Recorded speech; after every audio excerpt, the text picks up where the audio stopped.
देश भर की 543 लोकसभा सीटों की यदि बात करें तो लगातार एनडीए बढ़त बनाती जा रही है। 290 के आसपास एनडीए की सीट बताई जा रही है, वही 236 जो सीट है वो इंडिया गठबंधन को मिली है। ऐसे में 18 जो सीटें हैं वो अन्य खाते में गई है। यदि खास तौर पे महाराष्ट्र की 48 सीटों की यदि बात करें तो महाराष्ट्र की 48 सीटों पे से 20 जो सीट है वो महायुति जिसमें आगे चल रही है, वही 27 सीटों पर महाविकास आघाड़ी और अन्य के खातों में एक जो सीट है वो जाती हुई दिखाई दे रही है। यदि नागपुर खास तौर पे बात करें नागपुर की, तो नागपुर से नितिन गडकरी लगातार आगे ही बढ़ते जा रहे हैं। क्या कहना चाहोगे निशा, किस तरीके से देखते हैं आप विदर्भ के जो नतीजे आ रहे हैं 10 सीटों के?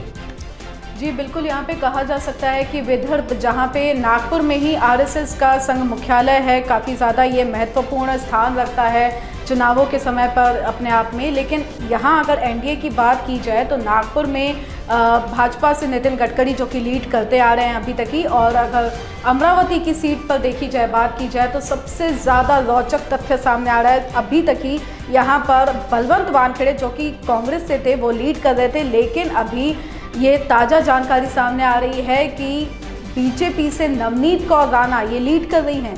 जबकि अगर भंडारा में भी देखा जाए तो सुनील मेंढे अभी लीड कर रहे हैं। बाकी अगर अन्य सीटों की बात की जाए, चंद्रपुर की, अकोला की, तो वहाँ पर कांग्रेस के प्रत्याशी ही लीड कर रहे हैं।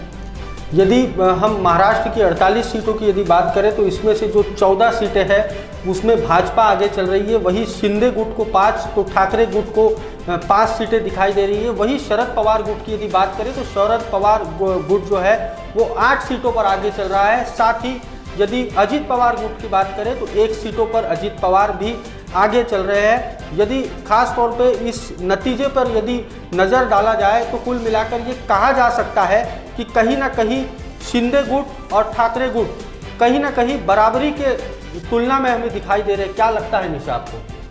अगर हम पूरे तरह से अगर बात कर रहे हैं तो ये काफ़ी ज़्यादा चुनाव जो इंटरेस्टिंग बना हुआ है, ये शिवसेना के 2 गुटों की वजह से बना हुआ है। जहां एक तरफ यूबीटी शिवसेना है तो वहीं शिंदे गुट शिवसेना से भी अपने प्रत्याशियों को उन्होंने मैदान में उतारा है। बात करेंगे रामटेक लोकसभा सीट की अगर यहाँ पर, तो राजू पारवे जो कि एनडीए से यहाँ पे चुनाव लड़ रहे थे वे इस वक्त पीछे चल रहे हैं, जबकि कांग्रेस के श्याम कुमार बर्वे आगे आ रहे हैं लगातार। और इससे कहा जा सकता है कि एनडीए में शिंदे गुट की बैठी सरकार में जो भी केंद्र में आगे आ रहे हैं मंत्री, लेकिन विदर्भ में फिर भी कांग्रेस का पलड़ा भारी दिखाई दे रहा है। यदि हम वर्धा की बात करें खास तौर पे तो वर्धा में रामदास तड़स और अमर काळे के बीच में सीधा मुकाबला था। ऐसे में अमर काळे जो है वो लगातार हमें आगे बढ़ते हुए दिखाई दे रहे हैं। और इस वक्त की सबसे बड़ी खबर मैं आपको बता दूं कि भाजपा प्रदेश अध्यक्ष चंद्रशेखर बावनकुळे उप मुख्यमंत्री से मिलने के लिए वर्षा बंगले पर मुंबई में पहुंचे हैं। कुछ महत्वपूर्ण बैठक, कोई महत्वपूर्ण फैसले लिए जा सकते हैं। एक ओर जहां चुनाव के नतीजे जारी किए जा रहे हैं, वहीं दूसरी ओर आज एक महत्वपूर्ण बैठक के लिए चंद्रशेखर बावनकुळे वर्षा बंगले पर पहुंचे हैं। अब आखिर बैठक में क्या होता है ये तो देखना होगा, लेकिन आपको लगातार हम जो नतीजे हैं महाराष्ट्र की खास तौर पे जो 48 सीटों के जो नतीजे हैं वो हम आपको पल पल आपकी उसकी जो अपडेट है वो आप तक हम पल पल पहुंचा रहे हैं। और क्या लगता है निशा, किस तरीके से देखते हैं आप इस चुनाव को, खास तौर पर विदर्भ को?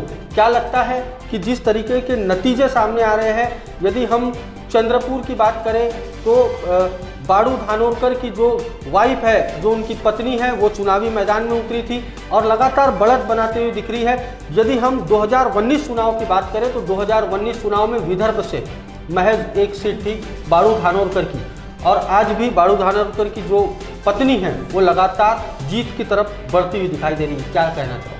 बीते कुछ वर्षों को अगर छोड़ा जाए तो यहाँ पर बीजेपी मजबूत दिखाई दे रही है, लेकिन अगर पहले की तुलना में बात की जाए तो विदर्भ हमेशा से ही कांग्रेस का गढ़ माना जाता रहा है। यहाँ पर अकोला की सीट कही जाए या अमरावती कही जाए, ये हमेशा से कांग्रेस के पलड़े में रही हैं। अगर बात करें अगर हम चंद्रपुर की, तो यहाँ पर जो बाड़ू धानोरकर जो पूर्व सांसद दिवंगत हैं, उनकी पत्नी प्रतिभा धानोरकर इस वक्त बीजेपी के कद्दावर नेता माने जाते हैं। सुधीर मुनगंटीवार उनको कड़ी शिकस्त देती हुई दिखाई दे रही है।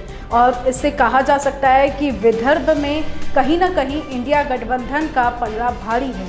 जिस तरीके से नागपुर में शुरू से ही कहा जा रहा था, गडकरी जी अपने प्रचार में लगातार निरंतर ये कह रहे थे कि अब की बार 5 लाख पार, लेकिन कहीं ना कहीं मतदान का जो परसेंटेज है वो कम हुआ है। तो जहाँ तक जो लीड जितनी आनी चाहिए 5 लाख की तो नहीं, क्या लगता है कितनी लीड से गडकरी यहाँ से चुनाव जीत रहे हैं? अगर मोटा मोटा हिसाब अगर देखा जाता है तो गडकरी जी चुनकर आएंगे ज़रूर, लेकिन लीड काफ़ी कम रहेगी जैसे आप बात कर रहे हैं, क्योंकि जो उनके अपोजिट में खड़े हुए हैं विकास ठाकरे, उनकी भी एक अलग पहचान है। नागपुर से वो पहली बार चुनकर जब महापौर बनकर आए थे, उसके बाद उनकी पहचान एक लोकल नेता के रूप में मानी जाती है, जो कि काफ़ी अपनी मजबूत पकड़ बनाए हुए लगता है, लोग उन्हें पसंद भी करते हैं। और इसी के बाद भी अगर देखा जाए तो बीजेपी से नितिन गडकरी तीसरी बार चुनकर आएंगे और वो हैट्रिक बनाएंगे। लेकिन वहीं अगर अन्य सीटों की भी बात की जाए तो चंद्रपुर में प्रतिभा धानोरकर सामने आ रही हैं। और चुनाव प्रचार में जैसे नितिन गडकरी जी ने इस बार कहा था कि वे ज़्यादा खर्चा नहीं करेंगे, ज़्यादा तैयारियां नहीं करेंगे, लेकिन वे सभी तैयारियां हुई, उसके बावजूद भी मतदान का प्रतिशत काफ़ी कम रहा। साथ ही आपको बता दें कि इस वक्त की सबसे बड़ी खबर आ रही है रामटेक लोकसभा से, जहां से कांग्रेस के उम्मीदवार लगातार बढ़त बनाते हुए दिखाई दे रहे हैं। आपको बता दें कि यहां से महायुति ने जो अपना उम्मीदवार चुनावी मैदान में उतारा था वो कांग्रेस के विधायक हुआ करते थे, बाद में वो शिंदे गुट में शामिल हुए थे, राजू पारवे। तो कहीं ना कहीं यहाँ पर शिंदे गुट को बड़ा झटका लगता हुआ दिखाई दे रहा है। निशा, किस तरीके से देखते हो?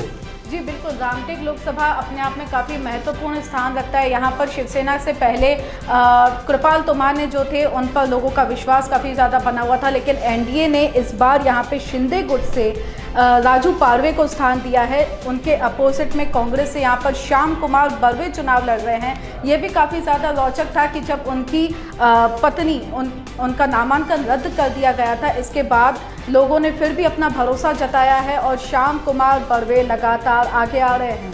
कहीं ना कहीं ये कहा जा सकता है कि जिस प्रकार से ग्रामीण इलाकों की यदि हम बात करें तो ग्रामीण इलाकों पर सुनील केदार अपना एक बड़ा वर्चस्व रखते हैं, और सुनील केदार ही इस जो श्याम बर्वे, रश्मि बर्वे की जो टिकट थी उसके लिए आगे आए थे। सुनील हमें हर प्रचार में भी दिखाई दिए थे।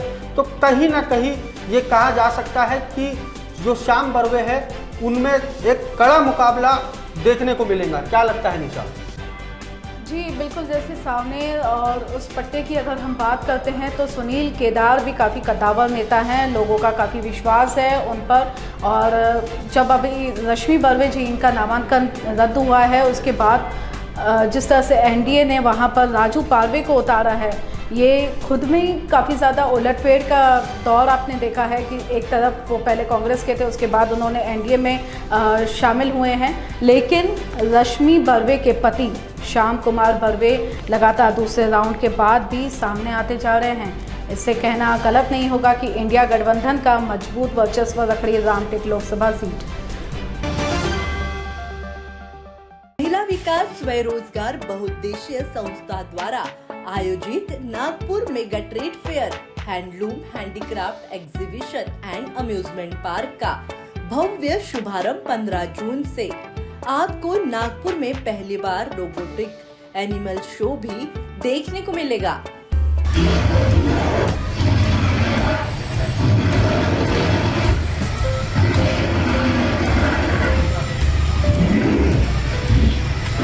पहुंच जाइए अपने बच्चे और परिवार के साथ। नागपुर मेगा ट्रेड फेयर, हमारा पता पद्मावती चौक, Manish Nagar, T point, बेलत रोडी road, Nagpur. आकर्षक सुंदर फैशनेबल कपड़ों की भरमार, नारी का श्रृंगार, श्री विठल कृपा वस्त्र भंडार। श्री विठल कृपा शोरूम में बिल्कुल सस्ते दाम में हर प्रकार की साड़ियाँ उपलब्ध। Paithani, Peshwai, Bomkai, Kanjivaram, pure silk, designer silk, handwork और बुटीक पीसेस मिलने का एकमात्र केंद्र श्री विठल कृपा स्वस्थ वस्त्र भंडार। सबसे वाजिब दाम और ढेर सारे ऑफर्स के साथ।